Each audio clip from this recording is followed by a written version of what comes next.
বন্ধুরা, কথা ধারাবাহিকের আজকের পর্বে আমরা দেখতে পাবো যে গুহবাড়ির সবাই বাসের মধ্যে গান গেয়ে হই হুল্লোড় করতে করতে যাচ্ছিল।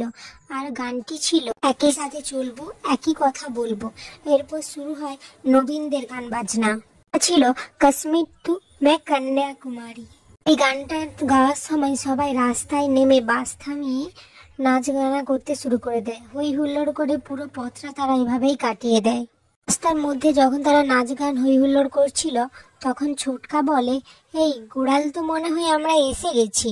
এরপর দেখা যায় যে পুরনো বাড়িতে, মানে অগ্নিদের আগের বাড়িতে, দেশের বাড়িতে নীলিমা বলে একজন বয়স্ক মহিলা থাকে। তিনি সবাইকে বলেন যে তোরা সমস্ত কিছু কাজ সব ঠিকঠাক করে রেখেছিস তো, ওনারা কিন্তু একটু বাদেই এসে পড়বেন।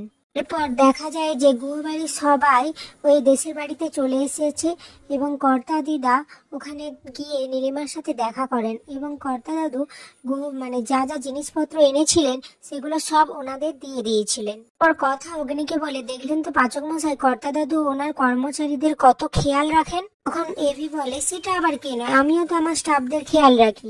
তখন কথা বলে, আপনার আর আপনার দাদুর মধ্যে কত মিল বলুন তো। এরপর এভি বলে, সবসময় আজে বাজে কথা, চুপ করতই।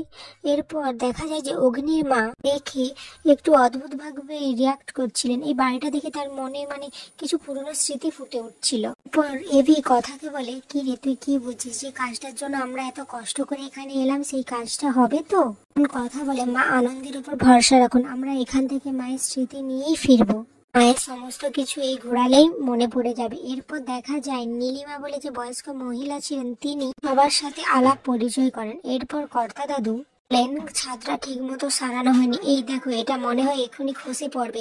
তখন এভি বল, শুরু হয়ে গেল, মনে হয় উনিই সমস্ত কিছু জানেন, কিছু না কিছু খুঁত ঠিক ধরে ফেলবেন। দিকে নীলিমা সমস্ত কিছু বলতে থাকে সবাইকে, যে আগে পৌষ পার্বণে কি হতো, আর বাড়ির বড় বউ যে কিভাবে সাগর দই বানিয়ে রান্না করতো, সমস্ত কিছুই বলতে লাগলো। এসব কিছু হয়েছিল ঠিক 25 বছর আগে। এরপর কথা যে দেখে বলে, মা চলো তোমাকে আমি বাড়িটা ঘুরে দেখাই, কি সুন্দর না বাড়িটা। কি মিহির চিত্রাকে বলে, তুমি এমন কিছু করো না যাতে তোমার হাতে হাঁড়িটা ভেঙে যায়, সাবধানে থেকো। এদিকে কথা মনে মনে বলে যে এখান থেকে আমি সমস্ত প্রশ্নের উত্তর না নিয়ে ফিরছি না। এদিকে দেখা যায় যে প্র্যাটি আর আক্কের মধ্যে খুব ঝগড়া হয়। আক্কের রাগ হয় এই কারণে যে প্র্যাটি জুনিকে উঠিয়ে বসে গেছিল নিচে। এটা নিয়ে তাদের মধ্যে ঝামেলা হতে থাকে, আর মাঝখানে স্যান্ডিও এসে জুটে যায়। এসব কিছু ছোটকা এসে থামায়। তারপর ছোটকা সবাইকে বলে যে আমরা কালকে খেজুরের রস থেকে কিভাবে গুড় বানায় সেটা দেখবো। কথা তো এটা শুনে বলে, হ্যাঁ খুব ভালো, কিন্তু এটার জন্য আমাদের 3:30টায় উঠতে হবে ভোরবেলা।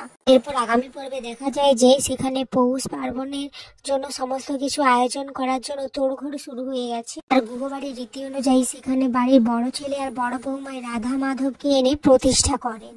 কিভাবে পুজো করতে হবে সেই সমস্ত কথা নীলিমা তাদেরকে বুঝিয়ে দিচ্ছিল।